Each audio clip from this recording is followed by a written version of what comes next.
My mother grabbed my twin sister and me by the hand. We were her youngest children, and she thought that as long as she could hold on to us, that she could protect us. Everything was moving very fast, and everything seemed to be very confusing. There was a lot of crying, yelling, dogs were barking. I couldn't figure out what that place is, so I looked around trying to figure it out. And then I realized, it was maybe 10 minutes after we stepped down, that my father and two older sisters disappeared in the crowd. Never again did I see them. As we were holding on to Mother for dear life, a Nazi was running and yelling in German, twins, twins. We did not volunteer any information. He noticed us because Miriam and I were always dressed alike and we looked alike, and he demanded to know if we are twins. And my mother didn't know what to say. She asked if that was good, and the Nazi nodded yes, and my mother said yes. At that moment, another Nazi came, pulled my mother in one direction. We were pulled in the opposite direction. We were crying. She was crying. All I remember is seeing my mother's arms stretched out in despair as she was pulled away. I never even got to say goodbye to her. But I didn't really understand that this would be the last time that we would see her.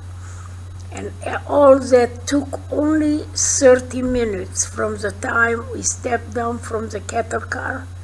Miriam and I no longer had a family. We were all alone, and we had no idea what would become of us. We became part of a group of little girls, all twins. In our group, there were 13 sets of twins between the ages of 2 and 16, and one mother, her name was Mrs. Changeri. I knew her because she was a friend of my mother's. She was somehow permitted to stay with her 7-year-old daughters. I am sure that on that long selection platform, which measured 85 feet long by 35 feet wide, there were many boy twins aged 2 to 16 and also older twins, because we were divided and housed in our barracks according to age and sex. But I was so traumatized by separation from my mother that all I could really cope with is my own predicament.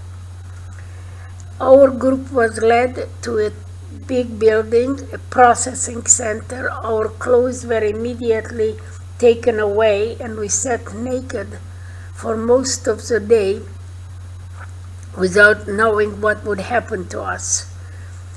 At times I felt that this must be a nightmare, and if somehow I closed my eyes and opened them up again, the nightmare would disappear.